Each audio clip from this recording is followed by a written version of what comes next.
Second जो हम देख रहे हैं पार्टिकल साइज डिस्ट्रीब्यूशन कर्व।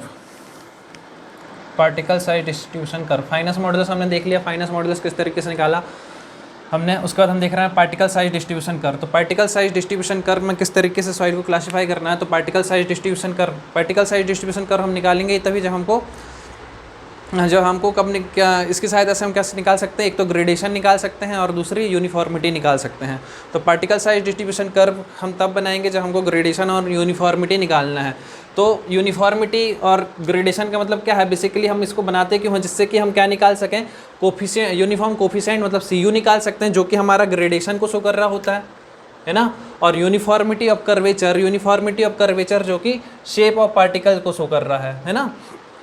यदि हम बात करते हैं कि यूनिफॉर्म कोफिशिएंट की यदि हम बात करें तो यूनिफॉर्म कोफिशिएंट हमारा क्या होता है, CU क्या होता है हमारा कोफिशिएंट यूनिफॉर्मिटी या यूनिफॉर्म कोफिशिएंट जिससे हम ग्रेडेशन को शो कर रहे हैं। और इसकी वैल्यू जो होती है CU की, इसका जो फॉर्मूला होता है वो होता है हमारा D60 डिवाइड बाय D10। अब यहाँ पर जो नई टर्म आई हुई है D60 और D10, हमने जो यहाँ पे अभी जो देखा था हमने फाइनस मॉडुलस में जो टेस्ट किया हुआ था उसकी सहायता से हमने यहाँ पर क्या ले लिया कि हमारा जो पार्टिकल साइज डिस्ट्रीब्यूशन कर्व है उसमें वाई एक्सिस में हमको क्या है, वाई एक्सिस में हम ले लेते परसेंटेज फाइनर, क्या ले लेते परसेंटेज फाइनर। और एक्स एक्सिस में हमने क्या ले लिया, सीव का साइज। सीव का साइज क्या हो रहा है, जनरली यदि हम कोई भी ग्राफ देखते हैं तो यहाँ से वैल्यू स्टार्ट होती है, और धीरे धीरे वैल्यू क्या होती है, बढ़ती जाती है इस तरीके से। लेकिन हमने यहाँ पर जब हमने देखा हमारा जो पार्टिकल साइज डिस्ट्रीब्यूशन कर्व है, यहाँ पर जो पार्टिकल का डाया धीरे धीरे इस साइड के मतलब ओरिजिन के साइड में क्या होता जा रहा है, इंक्रीज होता जा रहा है। और यहाँ पर यदि हम परसेंटेज फाइनर की बात करेंगे तो ये हमारा 0 से 100 तक है। अब यदि परसेंटेज फाइनर की बात करें तो परसेंटेज फाइनर की रेंज हमारी क्या है, फिक्स है 0 से लेकर 100 तक। लेकिन यदि हम बात करते हैं कि जो हमारा सीव का साइज, जैसे हमने जो सीव ली हुई थी वो कहाँ से कहाँ तक ली हुई थी, 80 mm से 75 माइक्रोन तक। अब इसकी जो रेंज है हमारी वो क्या है, बहुत ज़्यादा है। तो इसकी जब रेंज बहुत ज़्यादा है तो इसको इस ग्राफ में शो करना मुश्किल है। तो इसलिए हम जो इसका जो एक्स एक्सिस है, एक्स एक्सिस को हम किस में लेते हैं, लॉग स्केल में लेते हैं। किस में लेते हैं, लॉग स्केल में, ठीक है। और यहाँ पर हमने क्या ले लिया, इसका जो हमारे जो सीव की जो साइज़ था हमने उसको यहाँ पर इंक्रीजिंग ऑर्डर में रख दिया। धीरे धीरे हमारा जो सीव का साइज है वो इंक्रीज कर रहा है। और यहाँ पे हमारा क्या है, परसेंटेज फाइनर है।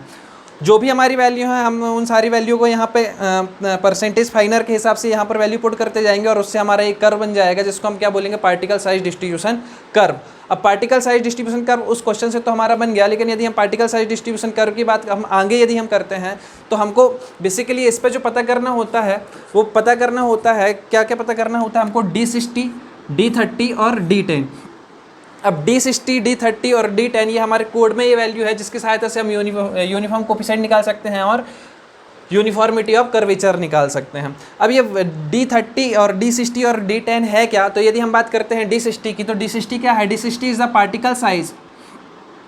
Particle size from which 60% particle are finer by weight. क्या लिखा है ये, कुछ समझ में नहीं आया। तो हम बोल सकते हैं जैसे हमारी कोई सीव थी, मान लो हमारी जो सीव थी, हमने जो अभी जो क्वेश्चन देखा था उस पर यदि हम क्वेश्चन पे बात करें तो यदि हमारा कोई सीव है, मान लो हमारी 20 mm की सीव है, इसमें से यदि हम बात करें तो हमने देखा था परसेंटेज पासिंग है। मान लो परसेंटेज पासिंग यदि हम बात करें तो परसेंटेज पासिंग यहाँ पे 20 mm के लिए परसेंटेज पासिंग कितना था हमारा, 65% था, है ना। तो कहने का मतलब ये है कि 65% तो यहाँ से क्या हो गया है, 65% यहाँ से पास हो चुका है, जबकि हमारा 35% क्या है यहाँ पर रिटेन है। तो 65% जो हमारा यहाँ से क्या हुआ, पास हुआ, इसका कुछ ना कुछ वेट आएगा, है ना, उसका कुछ ना कुछ वेट आएगा। वही हमारा जो उसका जो वेट होगा, वेट के टर्म में इसको ले रहे हैं। तो इसका जो ये स्टैंडर्ड साइज़ है, जिससे हमारा 65% क्या हो गया है, पास हो गया है, वो कितना हमारा 20 mm। ये 20 mm क्या है हमारा, ये 20 mm हमारा हो जाएगा क्या, पार्टिकल का साइज। इसको हम बोल देंगे क्या, हमारा ये हो जाएगा ये D65, है ना।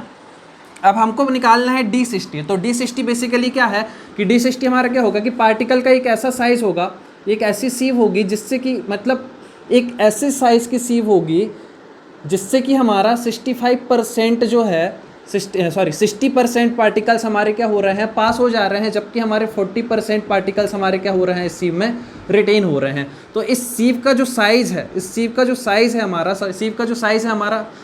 इस सीव का जो साइज़ है हमारा, वो जो साइज़ कहलाएगा हमारा, वो हमारा क्या कहलाएगा, D60। क्योंकि ये जो हमारी सीव थी, इसका यदि हम बात करें तो सीव कुछ इस तरीके से रही हमारी, इस तरीके से, और इसका जो डायमेंशन है ये है ना, इसका जो ये डायमेंशन है, यही तो हमारा साइज़ को शो कर रहा होता सीव के, यही तो हमारा सीव के साइज़ को शो कर रहा होता। और इस साइज से ही हमारे क्या हो गए हैं, 60% पार्टिकल्स हमारे क्या हो गए हैं, पास हो गए हैं। जबकि हमारे यदि बात करें तो 40% पार्टिकल्स हमारे क्या हैं, रिटेन है। तो यदि हम बात करते हैं D60, वैसे बेसिकली हमारा है क्या, तो D60 हमारा है पार्टिकल की वह साइज है जिससे छोटे हमारे 60% पार्टिकल्स क्या है, सॉइल सैंपल पे मौजूद हैं, है ना, बाय वेट। ऐसे यदि हम बात करते हैं D30 क्या है, तो D30 क्या है हमारे पास, D30 is a that particle size, D30 particle की वह साइज है जिसमें से हमारे 30% पार्टिकल्स क्या हो जा रहे हैं, हमारे पास हो जा रहे हैं, किस पे, बाय वेट पर। इसको जो हमको लेना है, किस पे लेना है, वेट के टर्म में लेना है।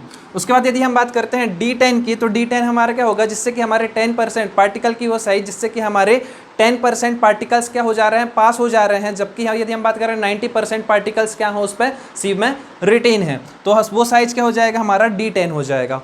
ये चीज़ समझ पे आ गई। D60 क्या है, D30 क्या है, D10 क्या है ना। यदि समझ पे नहीं आया तो कमेंट सेक्शन में ज़रूर बताना, इसको और अच्छे से एक्सप्लेन कर देंगे। बेसिकली मेरे ख्याल से समझ पे आ गया होगा कि D60 बेसिकली है क्या। तो D60 हमारा पार्टिकल का वह साइज़ है जिससे कि हमारे 60% पार्टिकल्स वहाँ से क्या हो जा रहे हैं, पास कर जा रहे हैं, जबकि 40% क्या है उस पर रिटेन है।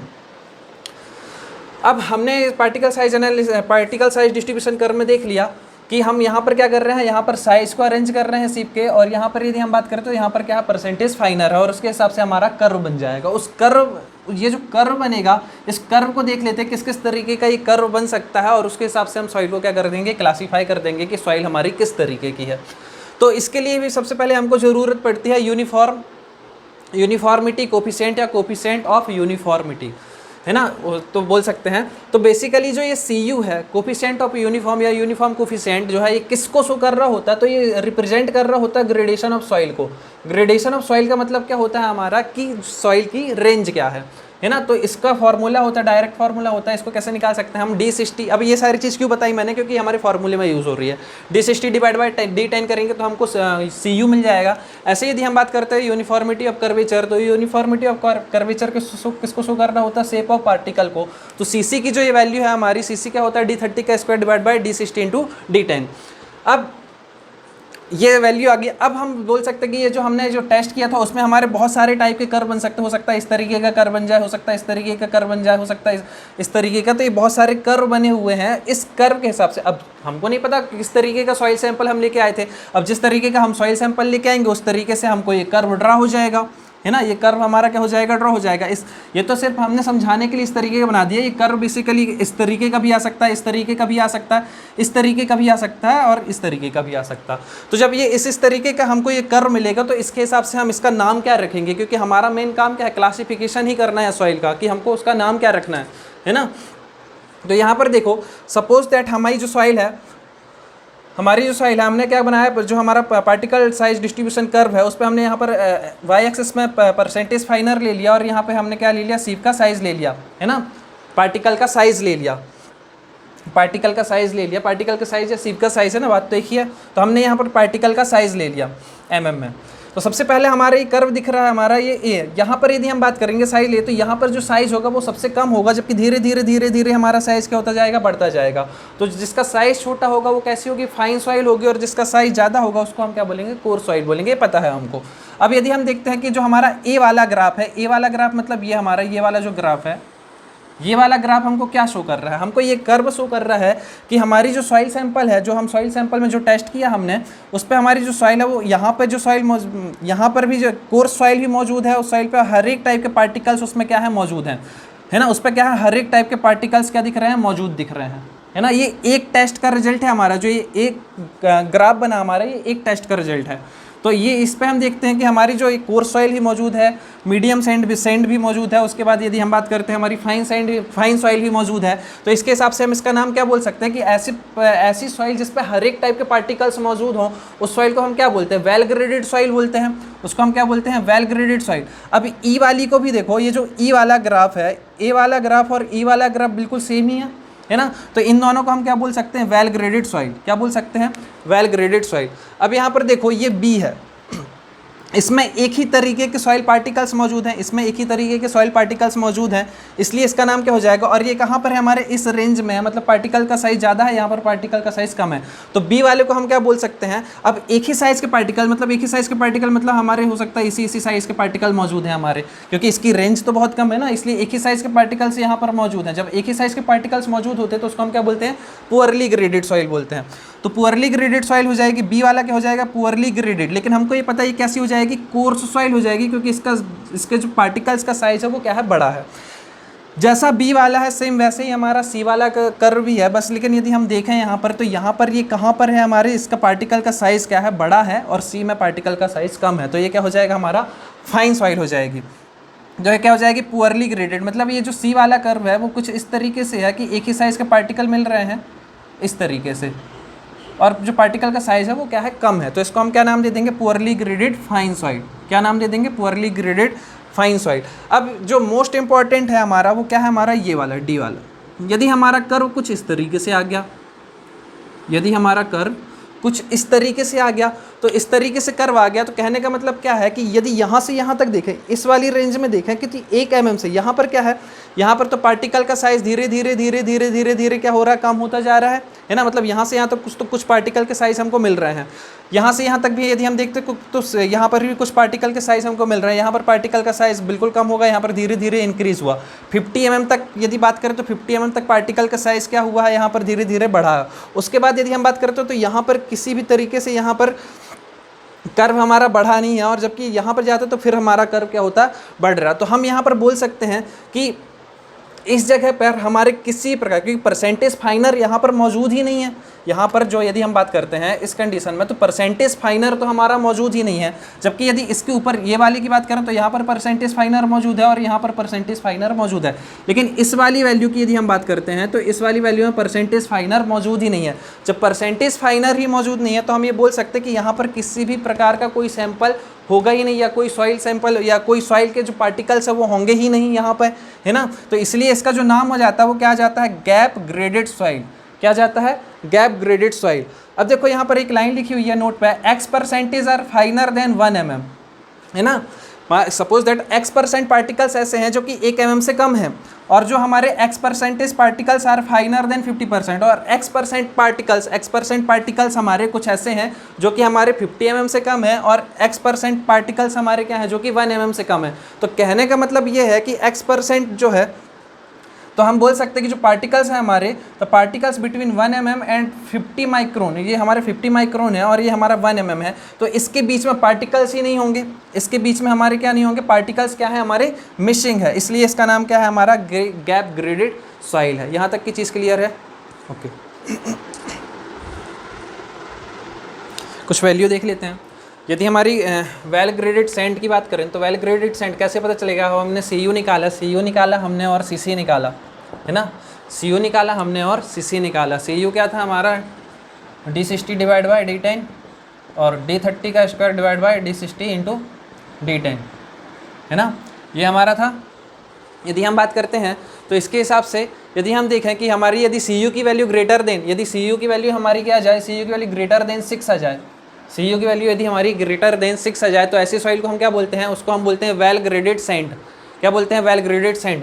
और यदि हमारी CU की वैल्यू ग्रेटर देन 4 हो जाए, यदि हमारी CU की वैल्यू ग्रेटर देन 4 हो जाए, तो उस कंडीशन पे हम बोलते हैं कि हमारी सॉइल किस तरीके की होगी, वेल ग्रेडेड ग्रेवल होगी, है ना। यदि ग्रेटर देन 6 आ रही है तो सैंड होगी, और यदि ग्रेटर देन 4 आएगी तो क्या हो जाएगी, हमारे पास ग्रेवल हो जाएगी। यदि CU की वैल्यू ग्रेटर देन 4 आ रही है तो हम बोलेंगे कि हमारी कैसी सॉइल है, ये वेल ग्रेडेड ग्रेवल। और यदि 6 से भी ज़्यादा हो जाए तो उसको हम बोलेंगे सैंड। और यदि CU की वैल्यू यदि हमारी 5 के पास आ जाए तो हम क्या बोलेंगे, तो फिर हम डिसाइड नहीं कर सकते, फिर हमको सॉइल को देख के पता करना, सॉइल को देखना पड़ेगा और देख के बता सकते हैं हम किस पे पार्टिकल्स किसके ज़्यादा हैं। जब पार्टिकल्स डिसाइड हो जाएंगे उसके हिसाब से हम बोल सकते हैं कि वेल ग्रेडेड ग्रेवल है या वेल ग्रेडेड सैंड है। तो यदि CU की वैल्यू 5 हो जाती है तो हम डिसाइड नहीं कर सकते वैल्यू के हिसाब से, हमको इसको देख के ही डिसाइड कर सकते हैं। अच्छा, साथ में हमको ये याद रखना है कि यदि CU की वैल्यू ग्रेटर देन 4 हो, और CC तो हमारी दोनों कंडीशन है 1 to 3 के बीच में होता है। यदि CC की वैल्यू हमारी 1 से 3 के बीच में है, 1 to 3 है, तो हम बोल सकते हैं कि हमारी जो सॉइल है वो कैसी होगी, well graded sand and gravel, दोनों के लिए सीसी की वैल्यू क्या है हमारी, सेम है। बस हमको क्या चेक करना है, हमको चेक करना है सी यू की वैल्यू बेसिकली। यदि ग्रेटर देन 6 है तो सैंड हो जाएगा, 6 है तो सैंड हो जाएगा, 4 है यदि ग्रेटर देन तो ग्रेवल हो जाएगा। ऐसे यदि हम बात करते हैं पुअरली ग्रेडेड तो सॉइल की, यदि पुअरली ग्रेडेड सॉइल की बात करें तो पुअरली ग्रेडेड सॉइल दो तरीके की होती है, एक तो यूनिफॉर्मली ग्रेडेड सॉइल होती है और एक तो गैप ग्रेडेड सॉइल होती है। गैप ग्रेडेड सॉइल में ही बताया था, गैप ग्रेडेड सॉइल का जो कर्व था किस तरीके का था, कुछ इस तरीके का था, है ना, कुछ इस तरीके से था, जिसमें कि कुछ परसेंटेज ऑफ पार्टिकल्स क्या थे, इससे छोटे थे, और कुछ परसेंटेज ऑफ पार्टिकल्स क्या थे, इससे छोटे थे। तो जब हमको ये पता चल गया कि हमारी इस पार्टिकल से भी छोटे, कुछ परसेंटेज ऑफ पार्टिकल इस साइज से छोटे हैं और कुछ परसेंटेज ऑफ पार्टिकल इस साइज से छोटे हैं, तो कहने का मतलब यह है कि इस वाले पार्टिकल, इस जगह पर तो हमारे पार्टिकल मिसिंग है, मतलब इस वाले पार्ट में हमारे यहाँ पार्टिकल्स है ही नहीं है, तो उसको हमने क्या बोला था, गैप ग्रेडेड सॉइल बोली थी, है ना। तो हमको ये पता करना है कि ये कौन सी हमारी यूनिफॉर्मली ग्रेडेड सॉइल होगी। तो यदि सी यू की वैल्यू लेस देन 2 आ रही है, सी यू की वैल्यू यदि लेस देन 2 है तो हम उसको क्या बोलेंगे, यूनिफॉर्मली ग्रेडेड सॉइल बोलेंगे। यदि किसी बाई चांस हमारी सी यू की वैल्यू 1 आ जा रही है, तो यदि सी यू की वैल्यू हमारी 1 आ जाएगी तो वहाँ से हम बोल सकते हैं कि सॉइल हमारी कैसी है, परफेक्टली यूनिफॉर्मली ग्रेडेड सॉइल है। अब सी यू की वैल्यू कब परफेक्टली यूनिफॉर्मली ग्रेडेड क्यों हो जाएगी, क्योंकि हमारा फॉर्मूला होता है D60 डिवाइड बाई D10। तो कहने का मतलब ये है कि यदि D60 की वैल्यू, हमारी D60 की वैल्यू D10 के क्या हो जाए, बराबर हो जाए, या D10 की वैल्यू D60 के बराबर हो जाए, तो जब ये वैल्यू यदि D60 डिवाइड बाई D60 कर दोगे तो सीधी सी बात है एक ही साइज़ के पार्टिकल हो जाएंगे, मतलब हम बोल सकते हैं कि यूनिफॉर्मली ग्रेडेड सॉइल हो जाएगी।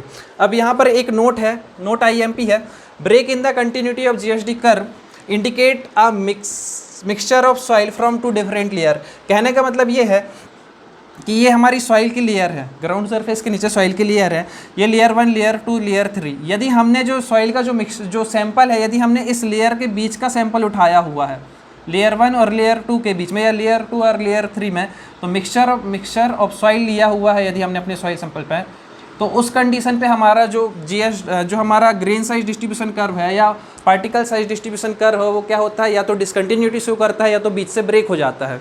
और यदि हम बात करें लेयर 3 में, यदि हमने इस लेयर की सॉइल उठाई है तो हमारा GSD क्या कंटिन्यू रहेगा, जो हमारा कर्व रहेगा पार्टिकल साइज डिस्ट्रीब्यूशन कर्व कैसा रहेगा, कंटिन्यू रहेगा।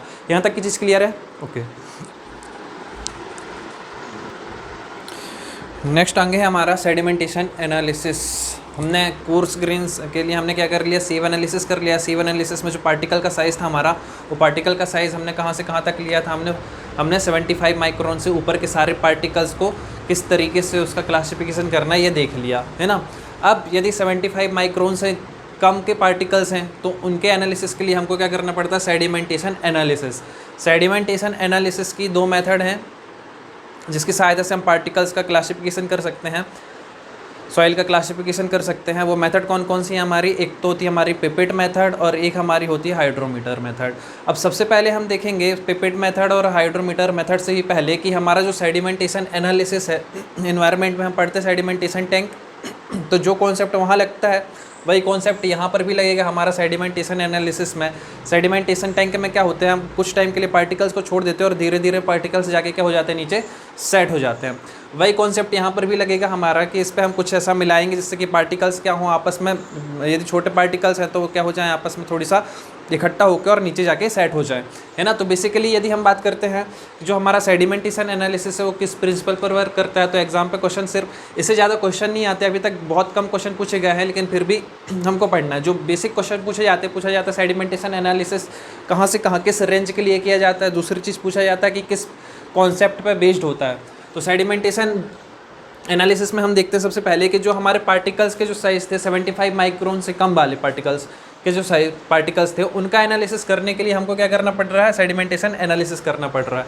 अब 75 माइक्रोन से हमको पता था जो हमारा क्ले का साइज़ है 2 माइक्रोन से कम तक, तो ये एप्लीकेबल कहाँ तक होता है हमारा 75 माइक्रोन से 0.2 माइक्रोन तक, मतलब इतना तक तो ये हमारा कोई दिक्कत नहीं है, यहाँ तक के पार्टिकल्स का हम एनालिसिस सेडिमेंटेशन एनालिसिस से कर लेते हैं। लेकिन यदि हमारे पार्टिकल्स 0.2 माइक्रोन से भी छोटे हैं तो उनकी जो उनमें जो मोशन होता है वो कैसे हो जाता है, ब्राउनियन मोशन हो जाता है। ब्राउनियन मोशन हो जाने के कारण हम उसको कैलकुलेट नहीं कर सकते हैं या उसको सेडिमेंटेशन एनालिसिस से कैलकुलेट नहीं कर सकते। तो फिर हम कौन सी मेथड्स का यूज़ करते हैं, तो एक्सरे डिफ्रैक्शन मेथड का यूज़ करते हैं और इलेक्ट्रॉन माइक्रोस्कोप मेथड का यूज़ करते हैं। यहाँ तक की चीज़ क्लियर है।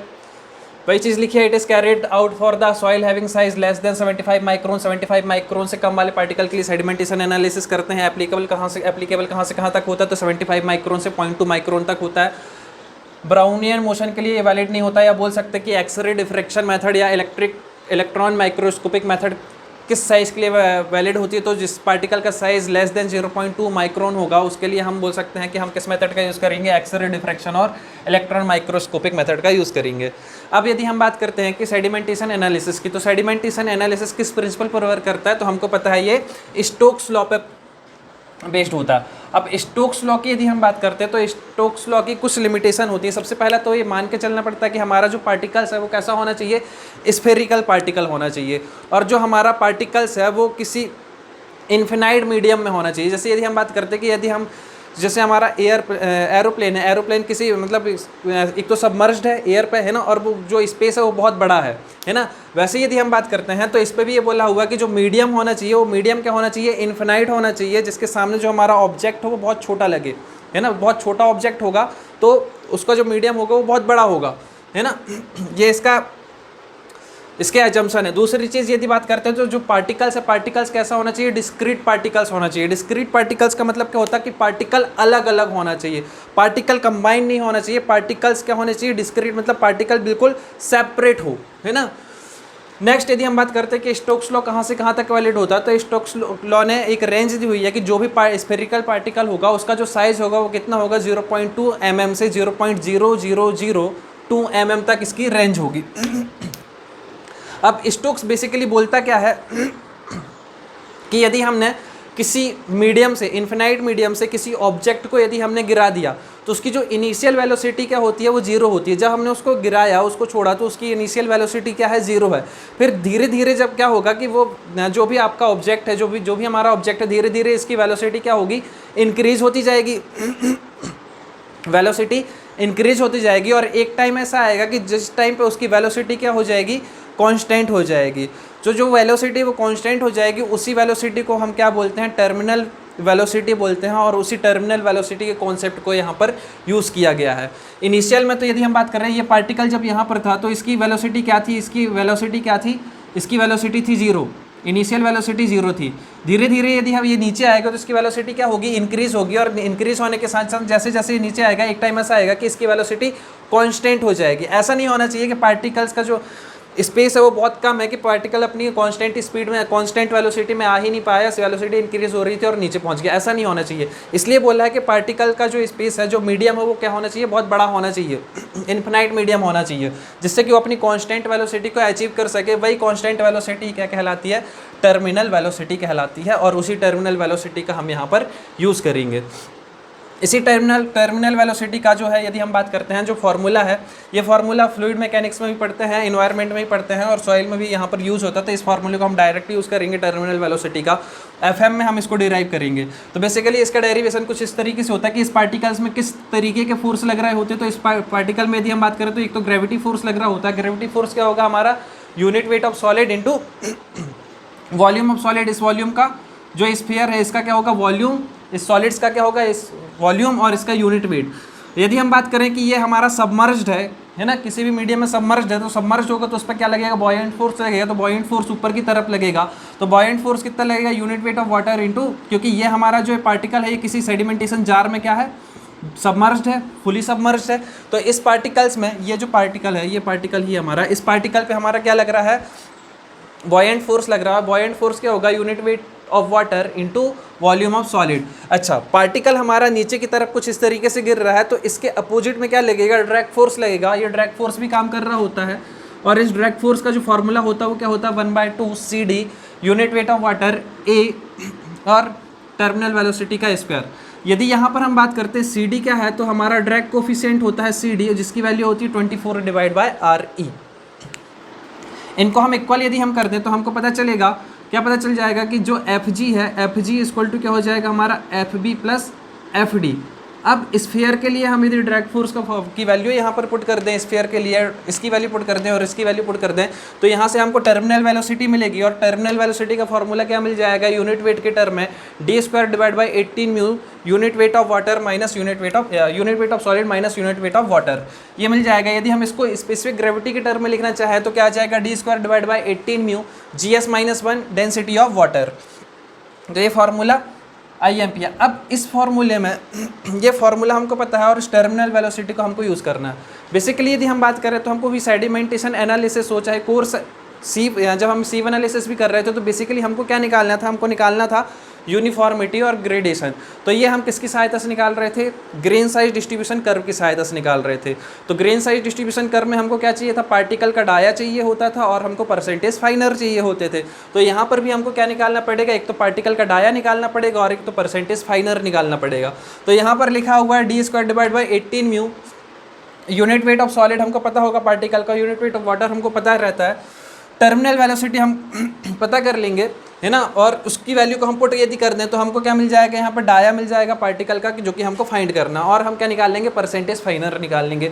तो हमको परसेंटेज फाइनर जैसे ही निकालेंगे तो हमको क्या मिल जाएगा, हमको डिस्ट्रीब्यूशन कर्व मिल जाएगा और हमारा ये सॉल्व हो जाएगा। अभी हमने ये तो मैंने बता दी किस तरीके से सॉल्व करना है, क्या कॉन्सेप्ट है हमारा।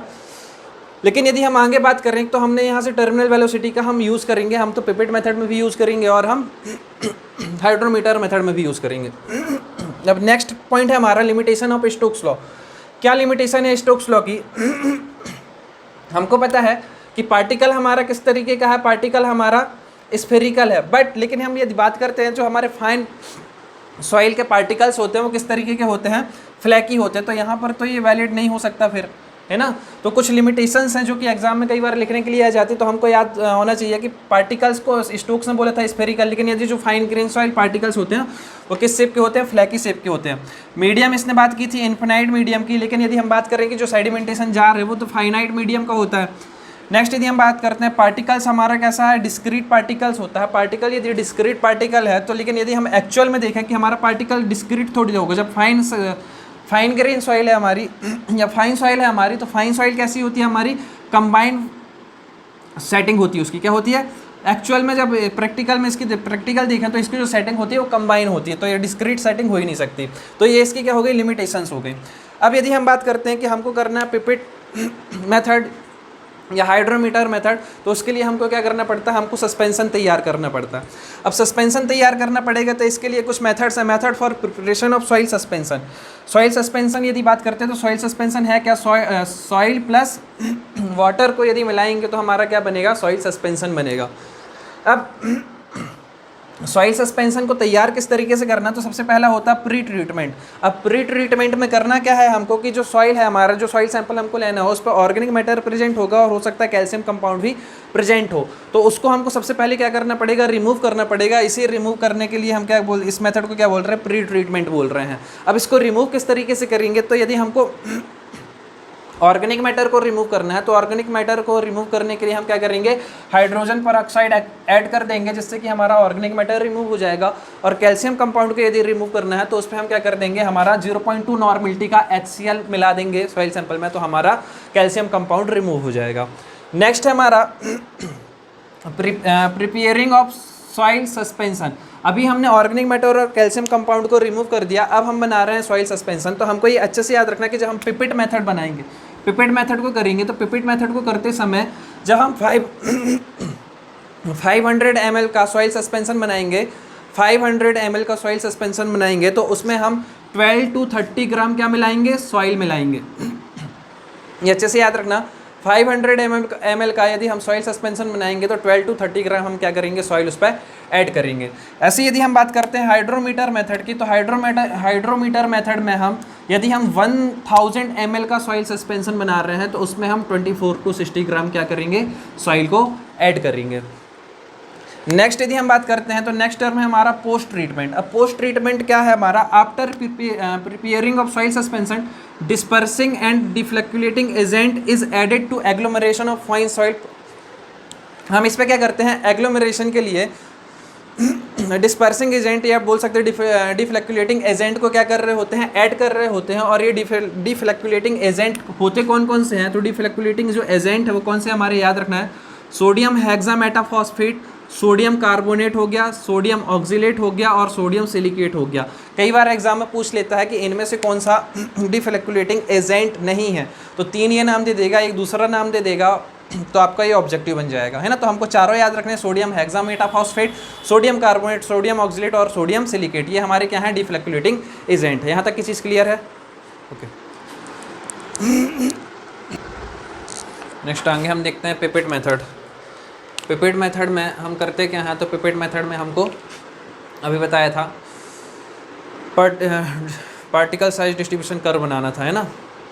अभी कर्व बनाना है, तो कर्व में हमने देखा था क्या होता है हमारे पास, साइज़ मतलब हमको डायमीटर पता होना चाहिए पार्टिकल का, और दूसरा परसेंटेज फाइनर पता होना चाहिए।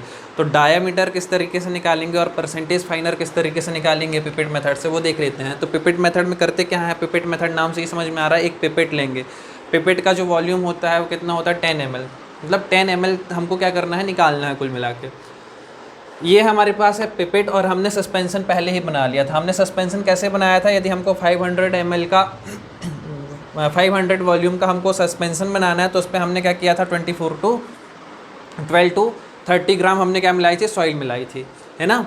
तो उससे हमारा सस्पेंशन तैयार हुआ था। और इस सस्पेंशन बनने के बाद हम क्या करेंगे, सस्पेंशन बनने के बाद in this method 10 ml of sample, 10 ml का हमारे पास जो ये सैंपल है वो हम कलेक्ट करेंगे, किससे, इससे। ये जो हमारे ये है हमारे पास पिपेट, ये हमारे पास पिपेट है, और इस पिपेट से हम 10 ml का सैंपल निकालेंगे। और कहाँ से निकालेंगे, तो हम 10 सेंटीमीटर की डेप्थ से कुछ टाइम पे हम इसको निकालते जाएंगे। और इसको निकालने के बाद जो हम सैंपल कलेक्ट करेंगे उसको हम क्या करेंगे, ओवन में ड्राई कर लेंगे। ओवन में ड्राई करने के बाद जैसे हमने मान लो कुछ इंटरवल पे हमने इसको मान लो 10 सेंटीमीटर की डिस्टेंस से हमने 10 ml का सैंपल निकाला, उस टाइम पर टाइम हमारा क्या था, टाइम हमारा मान सपोज दैट कुछ भी ले लो, मतलब t इक्वल टू हमारा 0 है पहली कंडीशन पे। उस टाइम पे हमने क्या लिया, इसको पिपेट से 10 ml का सैंपल लिया। उसके बाद t equal to t1 time ले लिया। t1 टाइम पे हमारा क्या हो जाएगा, फिर से हम क्या कर लेंगे, सस्पेंशन लेंगे 10 ml का, और उसको हम क्या कर लेंगे, ओवन ड्राई मेथड में, या ओवन ड्राई मेथड से हम इस पर क्या निकाल लेंगे, हम इससे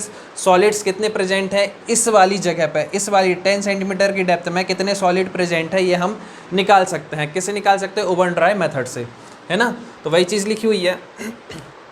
सबसे पहले हमने 10 ml का सैंपल निकाला, is collected from the soil suspension at fixed depth. Depth हमारी कितनी फिक्स्ड है, मतलब ये हमारी क्या है, HE डेप्थ है ना। इस 10 सेंटीमीटर की डेप्थ से हम 10 ml का सैंपल निकालेंगे, और टाइम इंटरवल हम चेंज करते जाएंगे, अलग अलग टाइम पे मास ऑफ सॉलिड्स अलग अलग आएंगे, है ना। The collected sample is further being tested for mass of solid. इसका हम क्या निकाल लेंगे, मास ऑफ सॉलिड्स निकाल लेंगे, किसकी हेल्प से, ओवन ड्राई मेथड की सहायता से। अब यदि हम बात करते हैं, जैसे यदि हमने मान लो t इक्वल टू 0 पे, t इक्वल टू 0 पे हमने क्या किया, पार्टिकल्स को हमने क्या किया, हमने पिपेट से 10 ml का सैंपल निकाला। तो जब t इक्वल टू 0 था, तो यहाँ पर सपोज दैट कोई पार्टिकल नहीं था। लेकिन जब t इक्वल टू t1 हुआ, तो t1 टाइम पे यदि हम देखेंगे तो कुछ स्पेशल टाइप के जो बड़े बड़े पार्टिकल होंगे वो सेट होंगे हमारे। तो सपोज दैट हमने t1 टाइम पे लिया इसको, तो t1 टाइम पे हमारे एक ही टाइप के पार्टिकल्स इस सस्पेंशन में आ पाएंगे, मतलब इसी साइज़ के पार्टिकल्स इस पर आ पाएंगे। उस पार्टिकल के साइज़ को ही हमको क्या करना है, ओवन ड्राई मेथड से हमको उसको सुखा लेना, और उसका क्या निकाल लेना, मास निकाल लेना है। t equal to t1 time पे हमने इसका मास निकाल लिया।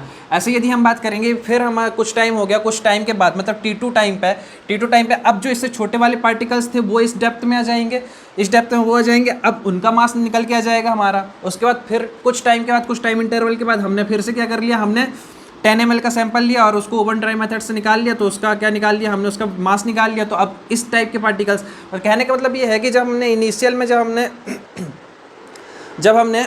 इनिशियल में इसका मास निकाला, तो हमको बड़े साइज़ के पार्टिकल का मास मिल रहा था। उसके बाद जब कुछ टाइम हो गया, तो कुछ टाइम होने के बाद पार्टिकल नीचे, ये वाले पार्टिकल नीचे सेटल हो जाएंगे, तो दूसरे मतलब इस टाइप के पार्टिकल का साइज़ हमको, इस टाइप के पार्टिकल का मास हमको मिला। उसके बाद जब और टाइम हो गया, तो इस टाइप के पार्टिकल मतलब साइज़ जो है वो छोटा आने लगा हमारा। छोटे साइज़ के पार्टिकल का हम क्या निकाल रहे हैं, छोटे साइज़ का पार्टिकल का हम क्या निकालते जा रहे हैं, जैसे जैसे टाइम होते जाएगा छोटे साइज़ के पार्टिकल का हम मास निकालते जाएंगे। तो इस तरीके से हम क्या निकालते जा रहे हैं, मास निकालते जा रहे हैं।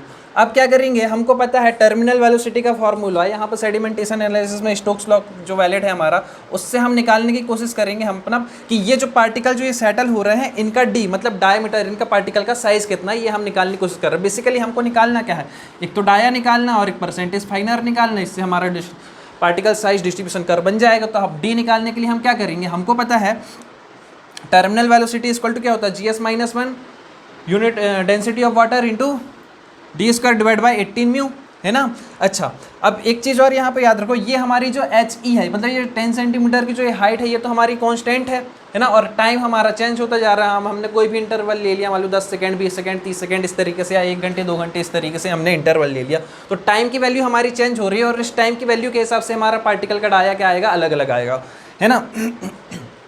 तो यदि हमको पता है ये डिस्टेंस हमको पता है, टाइम हमको पता है, तो हम वेलोसिटी निकाल सकते हैं। वेलोसिटी इक्वल टू क्या होता है, डिस्टेंस अपॉन टाइम। तो डिस्टेंस हमारी क्या है, HE है, और टाइम हमारा क्या है, जो चेंज हो रहा है ना। तो यहाँ से हमने टाइम की वैल्यू पुट कर दी। अब यहाँ से देखो ये टर्मिनल वेलोसिटी है, ये भी हमारी एक तरीके की वेलोसिटी है, इन दोनों को हम इक्वल कर देंगे। तो इक्वल करने में हमको ये HE की वैल्यू तो पता है, HE कितना हमारे पास 10 सेंटीमीटर, जिस टाइम इंटरवल पे हमको निकालना वो टाइम इंटरवल T की वैल्यू हम यहाँ पुट कर देंगे। सॉलिड का हमको क्या पता है, स्पेसिफिक ग्रेविटी पता है, यूनिट वेट ऑफ वाटर पता है, हमको D निकालना है, हमको विस्कोसिटी पता है। तो हम क्या करेंगे, हम यहाँ से D निकाल लेंगे। D का फॉर्मूला बन जाएगा, तो D इक्वल टू फॉर्मूला जाएगा, ये बन जाएगा K अंडर रूट HE/T। अब ये जो K की वैल्यू है, K की वैल्यू क्या है, K की वैल्यू हमारे पास अंडर रूट 18 म्यू GS-1। अब ये म्यू चेंज नहीं हो रहा है, GS चेंज नहीं हो रहा है ना। अब हम देख रहे हैं हमारा HE भी कांस्टेंट है, T अलग अलग टाइम पे हम D की वैल्यू अलग अलग निकाल सकते हैं, पार्टिकल डाया निकाल सकते हैं, है ना, साइज ऑफ डाया निकाल सकते हैं। सेकेंड चीज़ हमको निकालनी थी, हमने देखा था हमको D निकालना है और परसेंटेज फाइनर निकालना है। अब हमको निकालना है क्या, परसेंटेज फाइनर। तो परसेंटेज फाइनर इक्वल टू क्या होगा, mass of solid per unit volume at depth HE in time T। कहने का मतलब ये है कि जब हमने यहाँ पे मतलब 10 ml का हम सैंपल ले रहे थे कि 10 ml का सैंपल लिया और उस पर कितने मास ऑफ सॉलिड प्रेजेंट है, तो हम आसानी से निकाल सकते हो। तो क्या हो जाएगा, MD divide by VP। MD क्या है, मास ऑफ सॉलिड्स, इस पिपेट में जितने मास ऑफ सॉलिड्स हैं, मतलब मास of solid in sample collected at HE depth. हमने HE डेप्थ में जो सैंपल लिया हुआ है उसमें सॉलिड्स का मास कितना है वो हो जाएगा, डिवाइड बाय क्या हो जाएगा, VP। VP का मतलब हो जाएगा 10 ml का है हमारा, तो volume of pipette divide by क्या हो जाएगा, मास of solid per unit volume present initially. तो इनिशियली हमारे इस पर जो सस्पेंशन था उस पर इनिशियली में कितना मास ऑफ सॉलिड प्रेजेंट था, divide by total volume. Total volume इसका कितना हमारा 1000 या 500, जो भी हमारा वॉल्यूम होगा वो ले लेंगे हम, है ना। जितना भी हमने सॉइल सैंपल को बनाया हुआ, सस्पेंशन बनाया हुआ, उसका जो वॉल्यूम है 500 ml का, तो 500 हमारी क्या आ जाएगी, टोटल वॉल्यूम की वैल्यू आ जाएगी इंटू 100। तो ये हमारा क्या निकल के आ जाएगा, यहाँ से हमारा परसेंटेज फाइनर निकल के आ जाएगा। ये हमारा हो गया फॉर्मूला, है ना। क्या किया हमने, मास of solid per unit volume at depth of HE, है ना, मास of solid per unit volume का मतलब क्या है, जो हमने यहाँ पर HE डेप्थ में जो वॉल्यूम कलेक्ट किया है वो, डिवाइड बाय क्या हो जाएगा, मास of solid per unit volume present initially. Initial में जितना वॉल्यूम था और उस पर जितने सॉलिड प्रेजेंट थे, इनका यदि हम रेशो निकालेंगे तो हमको परसेंटेज फाइनर मिल जाएगा।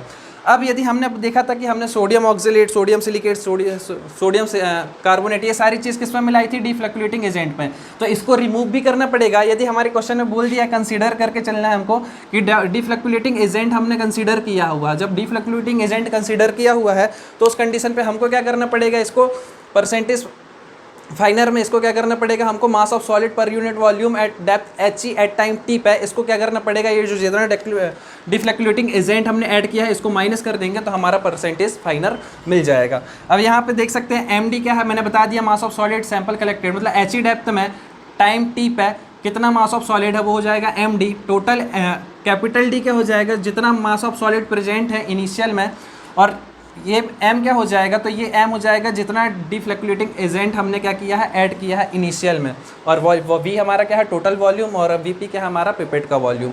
जब हमको परसेंटेज फाइनर मिल गया, हमको डायामीटर मिल गया, तो हम यहाँ से क्या बना सकते हैं, ग्रेन साइज डिस्ट्रीब्यूशन कर्व हम आसानी से बना सकते हैं। तो ये हो गई हमारी पिपेट मेथड, समझ में आई, ओके। नेक्स्ट मेथड है हमारे पास हाइड्रोमीटर मेथड, हमने देख लिया पिपेट मेथड देख ली। नेक्स्ट मेथड हमारे पास हाइड्रोमीटर मेथड। अब हाइड्रोमीटर मेथड में भी सेडिमेंटेशन एनालिसिस या बोल सकते कॉन्सेप्ट लगता है सेडिमेंटेशन का, मतलब स्टोक्स लॉ का, है ना। तो देखते हैं हाइड्रोमीटर मेथड में हमारे पास एक ही हाइड्रोमीटर होता है, जिसमें यदि हम बात करें तो इस वाले पोर्शन, इस पर एक बल्ब होता है, एक नेक होता है, इसका स्टेम होता है ना। मतलब जो हाइड्रोमीटर जो होता है हमारा वो किससे मिलकर बना होता है, बल्ब, स्टेम और नेक, है ना। जो इसका ये वाला पोर्शन है ये बल्ब कहलाता है, और जहाँ से ये बल्ब खत्म होता है उस वाले पोर्शन को हम नेक बोलते हैं, और इसके ऊपर का जो है उसको हम क्या बोलते हैं, स्टेम बोलते हैं। स्टेम का वॉल्यूम जनरली हम निग्लिजिबल मानते हैं। इस पर यदि हाइड्रोमीटर की हम यदि बात करते हैं तो हाइड्रोमीटर का जो स्ट्रक्चर है वो कुछ इस तरीके से है। इस पर यदि हम बात करते हो, इस पर रीडिंग लिखी रहती है, इस पर density of suspended soil suspension, और जो हमारे पास रीडिंग आएगी इसकी वो दोनों साइड हमारी क्या होती है, शो होती है। यदि हमको एक भी वैल्यू पता है, जो हमारी जो डेंसिटी है, डेंसिटी जो है वो कोरिलेट होती है किसके साथ, जो इसकी रीडिंग होगी उसके साथ। जैसे यदि हम बात करते हैं कि यदि हमको डेंसिटी पता हो तो हम आसानी से हम क्या निकाल सकते हैं, रीडिंग निकाल सकते हैं इसकी, या हमको रीडिंग पता हो तो डेंसिटी निकाल सकते हैं। किस तरीके से निकाल सकते हैं, जनरली जो इसकी रीडिंग होती है वो डेंसिटी 0.995 से लेकर हमारी कहाँ तक जाती है, ये वैल्यू हमारी जो होती है जनरली हमारी कहाँ तक होती है, 1.030 तक। यदि रीडिंग की बात करें, रीडिंग स्केल में जो इसकी वैल्यू जो आती है वो -5 से लेकर 30 तक हमारी होती है, ठीक है।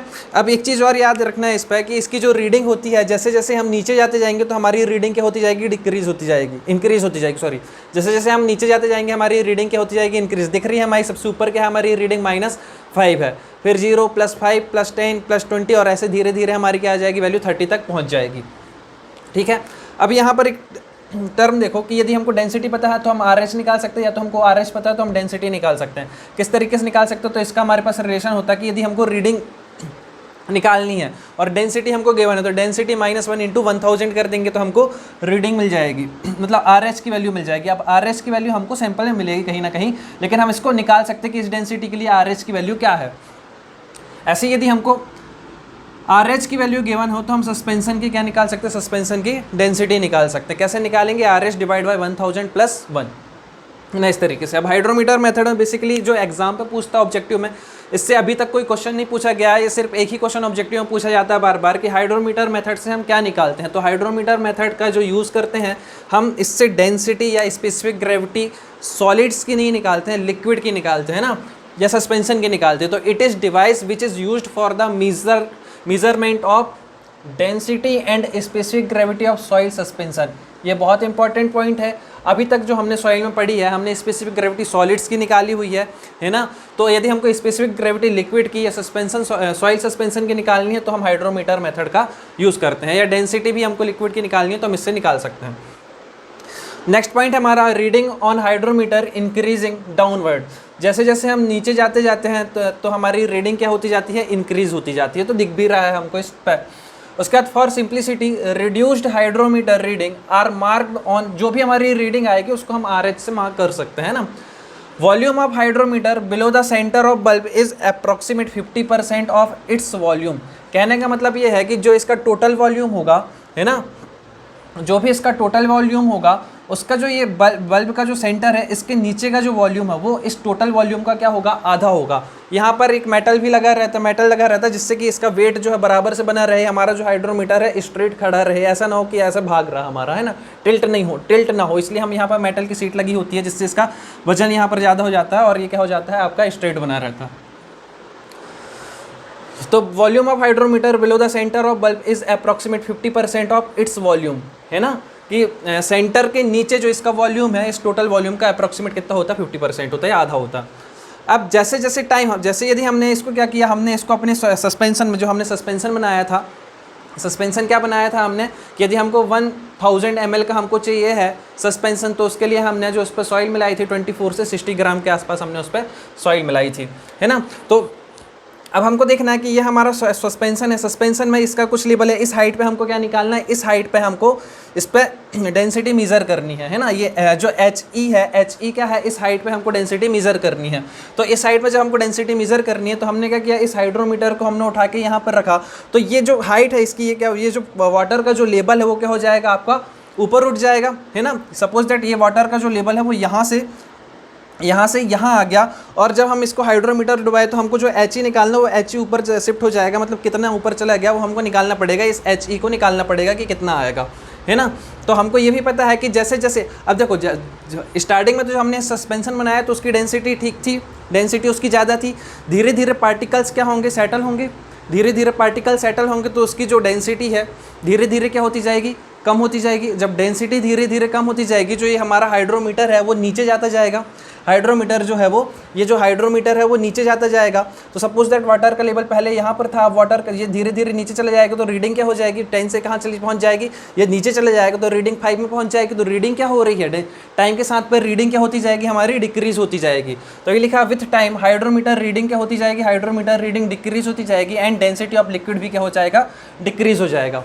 यहाँ तक की चीज़ क्लियर है, ओके। अब हमको निकालनी है ये हाइट एच ई निकालनी है। हमको पता है कि जैसे ही हमने इस पर हाइड्रोमीटर डाला तो ये एच ई मतलब इतनी हाइट ये ऊपर उठ गया। ये हाइट कैसे निकालेंगे हम, तो इसका ये क्रॉस सेक्शन एरिया ए है और इसका जो टोटल वॉल्यूम है, वॉल्यूम ऑफ हाइड्रोमीटर, तो वॉल्यूम ऑफ हाइड्रोमीटर में हमने यदि एरिया से डिवाइड कर दिया तो ये जितना ऊपर चढ़ा वो मिल गया, है ना। अब यदि हम बात करते हैं कि स्टार्टिंग में ये वाला फेस है जहाँ पे हाइड्रोमीटर रखा था, अब ये हाइड्रोमीटर क्या हो गया, ये ऊपर आ गया, मतलब इसके जैसे ही हमने इसको रखा तो ये हाइड्रोमीटर ऊपर चला गया, हाइड्रोमीटर ऊपर चला गया। एक मिनट, हमारा हाइड्रोमीटर क्या हो गया, ऊपर चला गया। अब इसको ये हाइट निकालनी है, तो इस हाइट को निकालने के लिए हम क्या करेंगे, हमको जो ये हाइट है इसको निकालना है। तो इसको निकालने के लिए हमको पता है कि ये यहाँ से यहाँ तक जो ये टोटल ये जो हाइट है सॉरी, ये यहाँ से हाइड्रोमीटर के स्टेम के ऊपर की जो इस पे ये यहाँ से ये रीडिंग लिखी हुई है, और हमारी जो रीडिंग आएगी आर एच की वो यहाँ पर मिलेगी हमको। अब पहले यहाँ पर तो कुछ नहीं था, हमने हाइड्रोमीटर लगा दिया तो रीडिंग हमको यहाँ पर मिल रही थी। तो यहाँ से लेकर नेक तक की जो हाइट है वो हमारी क्या है, एच है, वो हाइट क्या है, एच है। तो इस हाइड्रोमीटर की हाइट यदि जिस पॉइंट पे हमको डेंसिटी निकालनी है वहाँ तक की हाइट यदि हमको कैलकुलेट करना बोले तो ये वाली एच ई कैलकुलेट कर, इस हाइट पे डेंसिटी कैलकुलेट करना है। तो इसके लिए हम क्या करेंगे, ये एच प्लस हम क्या कर देंगे, ये यहाँ से यहाँ तक ये h हो गया, प्लस हमको क्या करना पड़ेगा h/2, मतलब h/2 क्या हो जाएगा हमारे पास, ये हो जाएगा हमारे पास h/2, यहाँ से यहाँ तक ये h है और ये हो जाएगा h/2। इस पे से हम इसको माइनस कर दें, इस पे से इसको माइनस कर दें तो हमको ये वाली हाइट मिलेगी। ये हाइट से ये है तो हम सबसे पहले तो इस h में से इस वाली हाइट को माइनस कर दें तो हम यहाँ पहुँच गए।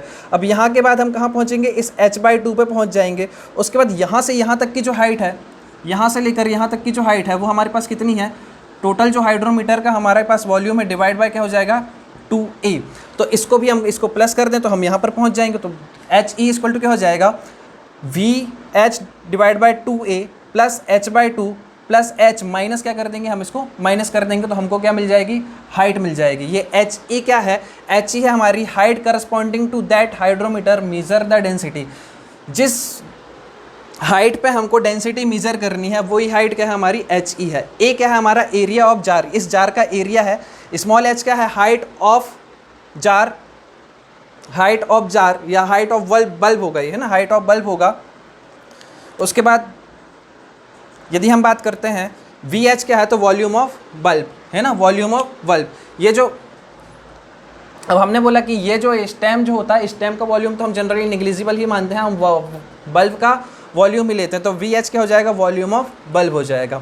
अब हमको एक चीज़ पता है, यहाँ पर एक चीज़ देखने में समझ में आ रही है कि ये जो रीडिंग है, जैसे जैसे हमारी हाइट बढ़ रही है, जैसे जैसे हमारी हाइट बढ़ती जाएगी, आर एच की वैल्यू क्या होती जाएगी, कम होती जाएगी। क्योंकि हमारा जैसे जैसे हमारी क्या होगी, डेंसिटी क्या होगी, डिक्रीज होगी, तो ये हाइट ये नीचे घुसता जाएगा तो एच ई बढ़ती जाएगी। जब एच ई बढ़ती जाएगी तो हमारा जो रीडिंग की वैल्यू है वो क्या होती जाएगी, 5 से यहाँ पहुँच गया, तो हमारी जो रीडिंग की वैल्यू है वो क्या होती जाएगी, कम होती जाएगी। तो यहाँ से एक रिलेशन निकल के आया कि एच ई जो है वो इन्वर्सली प्रोपोर्शनल है आर एच का। तो एक ग्राफ भी कुछ इस तरीके से बनता है। इस पर यहाँ पर हमारा होता है एच ई और यहाँ पर हमारा होता है आर एच, कुछ इस तरीके से ये कर्व बन जाता है। अच्छा, यहाँ पर एक चीज़ और समझना, पिपेट मेथड में ये जो एच ई था ये हमारा कांस्टेंट था, लेकिन यहाँ पर जब हम हाइड्रोमीटर मेथड पढ़ रहे हैं तो यहाँ पर जो हमारा एच ई है वो कांस्टेंट नहीं है, वो चेंज होता जा रहा है, क्योंकि हमारी डेंसिटी धीरे धीरे क्या होती जा रही है, डेंसिटी धीरे धीरे कम होती जा रही है, क्योंकि हमारे पार्टिकल धीरे धीरे सेट होते जा रहे हैं। पार्टिकल धीरे धीरे सेट होते जा रहे हैं तो आर एच की वैल्यू हमारी क्या होती जा रही है, कम होती जा रही है। ठीक है, अब यहाँ से एक पॉइंट हमको याद रखना है कि जब हम परसेंटेज फाइनर निकाल रहे हैं तो हमको डी कंप्यूट करना पड़ता है, लेकिन यहाँ पर जो डी कंप्यूट होता है वो इनडायरेक्ट कंप्यूट होता है। और किसकी हेल्प से कैलकुलेट होता है, वो डेंसिटी ऑफ सस्पेंशन से। है ना। यहाँ पर जो डीकैलकुलेट होता है वो डीकैलकुलेट होता है इनडायरेक्टली, और इनडायरेक्टली का मतलब क्या है हमारा कि जब हम डेंसिटी ऑफ सस्पेंशन निकाल लेंगे वहाँ से हम रिलेट करेंगे डायमीटर को, डी को, है ना। तो बेसिकली हमको निकालना है डेंसिटी ऑफ सस्पेंशन। तो डेंसिटी ऑफ सस्पेंशन निकालने के लिए हमारे पास क्या हो जाएगा, हमको पता है density of soil suspension equal to क्या होगा, mass of suspension divide by volume of suspension. Suppose ये हमारे पास ये टोटल वॉल्यूम है ना, और इस पर हमारा एक सॉलिड पड़ा हुआ है ना। तो इसका जो वॉल्यूम है, वॉल्यूम हमारा क्या है 1 ml का है, हमको इसका मास निकालना पड़ेगा, मास ऑफ सस्पेंशन,